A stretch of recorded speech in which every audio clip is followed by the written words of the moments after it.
ce bilan est évidemment difficile puisque le constat est sans appel, je pourrais le dire de cette manière-là, à savoir que les femmes ont énormément de mal à accéder à des postes à responsabilité, que les différences en matière de rémunération persistent, qu'on a encore lié au mécanisme des primes notamment une différence de près de 15% et que la fonction publique ne déroge pas au secteur privé ni aux autres pays avec lesquels j'ai pu faire des comparaisons internationales, à savoir qu'il n'y a pas de pente naturelle à l'égalité professionnelle entre les hommes et les femmes.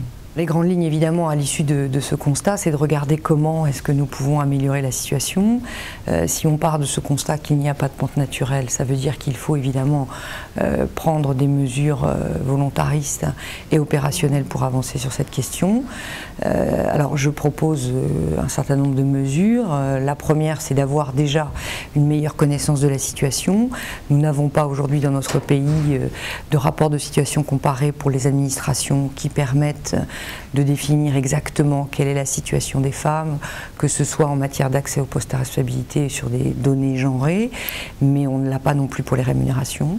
Donc voilà, de faire ces rapports de situation de manière régulière, transparente, annuelle, ce qui permettra déjà d'avoir une meilleure photographie.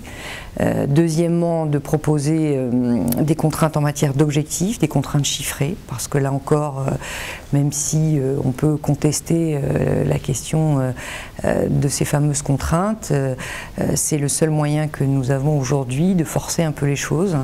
Mais ces contraintes d'objectifs ne peuvent pas être données seules.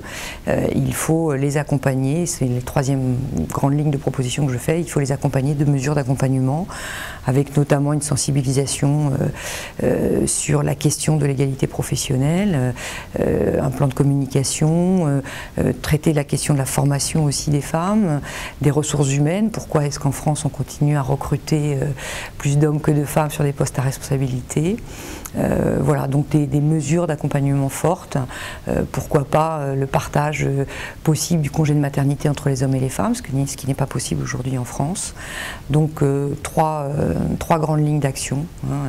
La connaissance de la situation transparente, des contraintes d'objectifs et troisièmement des mesures d'accompagnement. Je crois que cette mission, le président me l'a confiée en étant tout à fait bien sûr conscient de l'importance pour notre pays, pour notre société, de cette question de l'égalité professionnelle. Ce que nous vivons dans la sphère privée, nous devons pouvoir le vivre aussi bien dans la sphère professionnelle.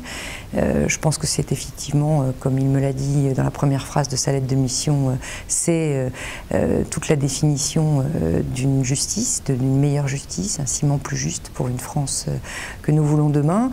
Et je crois qu'il a été très sensible à l'ensemble des arguments qui ont été les miens et qu'il, je pense, donnera la direction pour que nous puissions, avec les partenaires sociaux qui ont tout leur rôle à jouer sur cette question, les différents ministères concernés, de trouver les bonnes mesures pour avancer sur cette question à partir des propositions qui ont été les miennes.